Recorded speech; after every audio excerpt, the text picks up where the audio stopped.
Глава Коми возглавил рабочую группу по рассмотрению вопроса реабилитации радиационно загрязненных участков на территории Ухты. Соответствующее распоряжение подписано сегодня. Документом утвержден состав участников, который будет задействован, а также список наблюдателей. Оргобеспечение процесса возложено на Минприроды.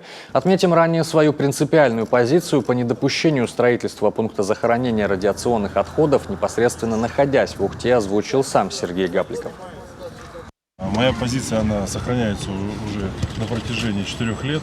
Мы договорились с рабочей группой, которую создали еще в 2016 году, что этот вопрос закрыт однозначно и навсегда. И вопрос, который там кем-то вбрасывается, что-то там будируется, кто-то какие-то предложения там вносит. Мы же живем в демократическом обществе. Я понимаю, что фантазии большие у людей. Но еще раз говорю, даже для того, чтобы успокоить ухтинцев, вообще жителей, я вернулся в руководство рабочей группы. Хочу сказать, что в ближайший понедельник будет подписано соответствующее распоряжение, чтобы все вопросы, которые касаются этих тем, они, конечно, были решались и согласовывались, безусловно, с жителями в рамках действующего закона.